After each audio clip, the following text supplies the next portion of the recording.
Our technological sophistication can pump out so much crap today that like we can't really consume all of it. There's no way we would be able to consume all of it. And like, so we manufacture our desires. But like, there's this very interesting kind of concept in Marx. Consumption needs aren't just inherent to like humans. Consumption needs are inherent in the form of production. The idea is that production produces the need. So our perception of the fact that we can produce stuff means that we have a desire for it as well. I know that hamburgers exist, and so I want a hamburger. But like, someone in medieval Europe without the knowledge of a hamburger wasn't going to be like, damn, I feel like a hamburger. And like, that's a food article. And like, you could argue that yes, humans need to consume food to survive. And like the real question then would come down to like, what is it that you actually need to consume? Do you actually need a hamburger, or could you get along with meat, bread, lettuce, and tomato and mayonnaise all separate?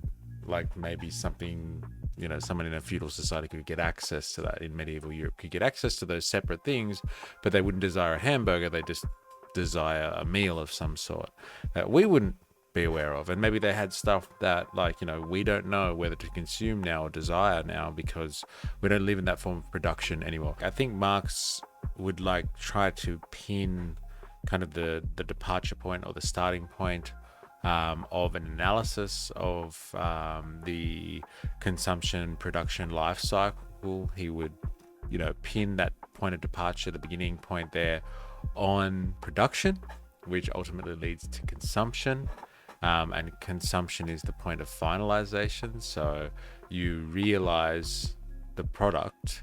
So the result of production is realized upon its consumption.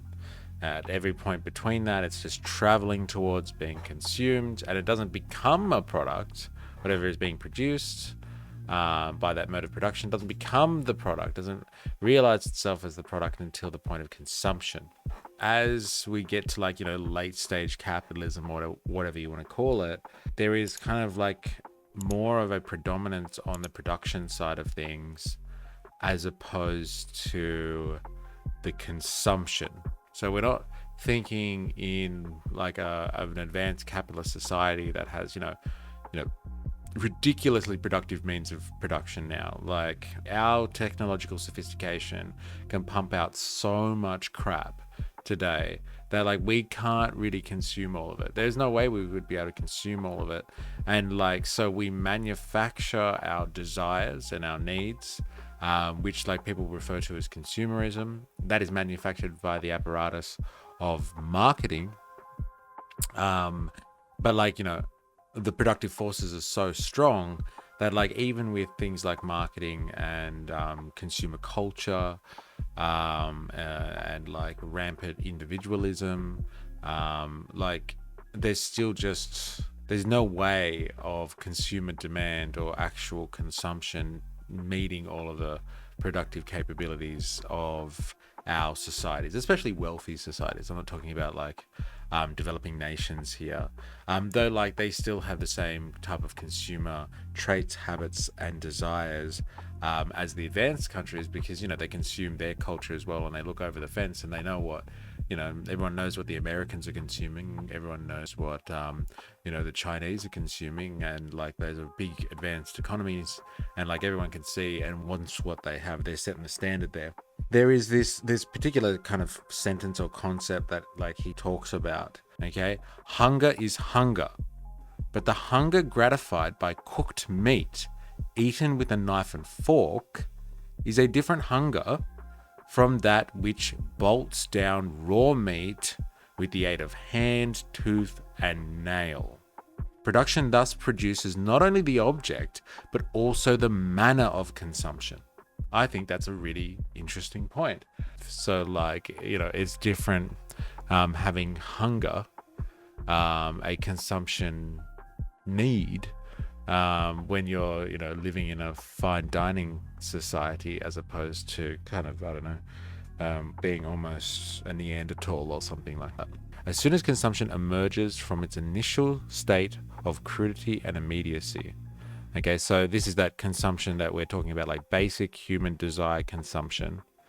And if it remained at that stage, it would be because production itself had been arrested there. So that means, like, if you had only the most basic desire to consume food, and like you had only the most basic means of doing that, like, I don't know, collecting berries or something like that, or fishing with a spear, that's because the technological apparatus, your knowledge, the productive forces had stopped you at that point. Now, here's the point that that made me want to do a whole live stream on that. The need which consumption feels for the object is created by the perception of it. Okay? The need which consumption feels, so like consumption being personified here. So the need we feel as consumers for the object of consumption is created by the perception of it. Oh my God.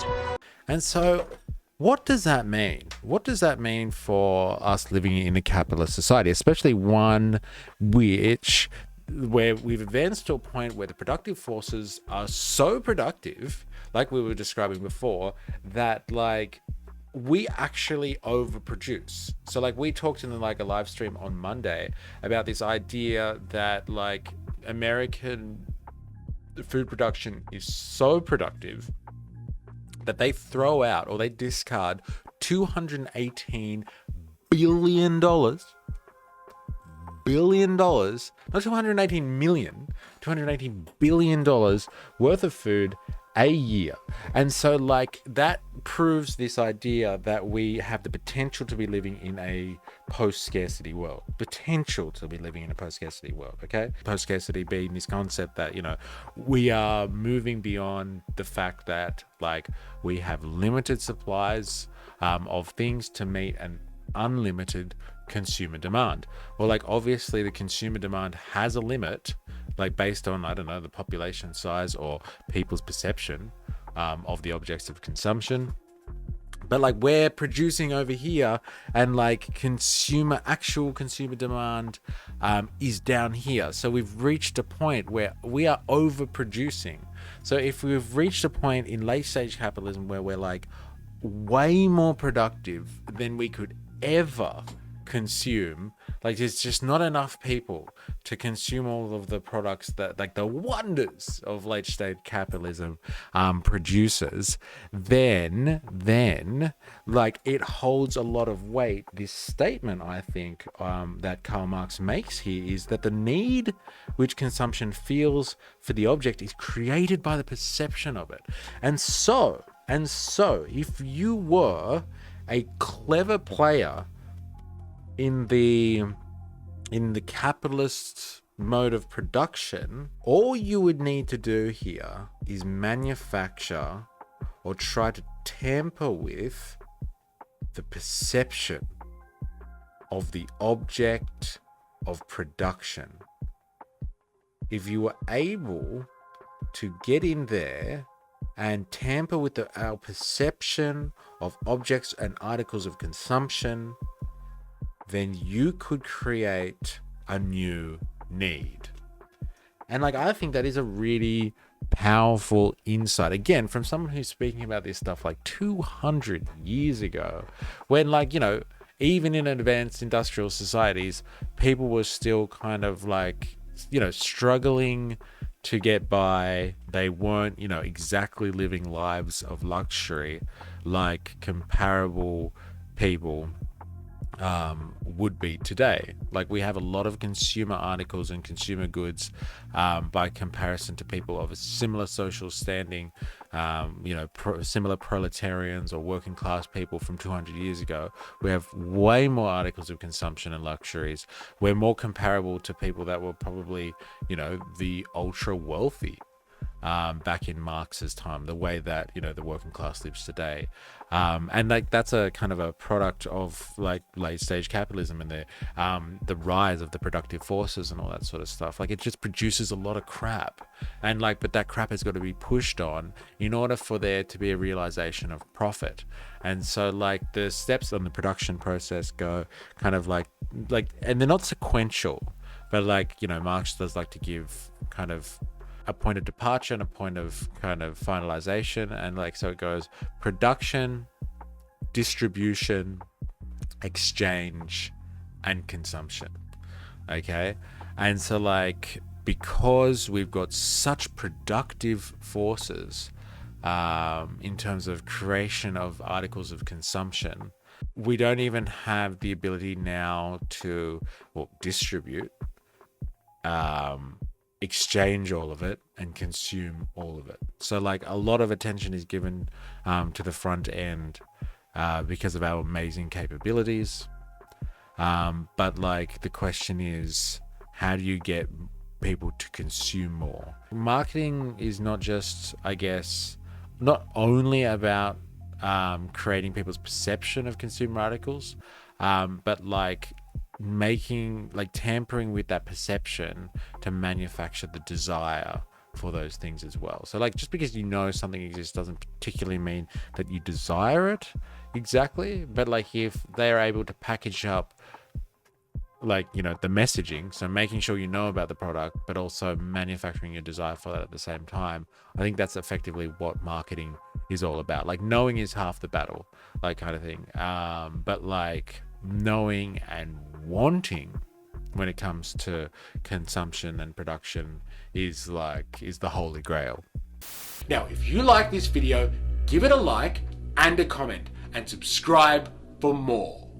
Remember, I am, you are, we are a mystery. I am on Patreon. Please follow the link in the description and sign up for free. We are trying to build a revolutionary community over there. So go become a member for free and join the conversation. If you can contribute financially, that would help a lot towards making this content.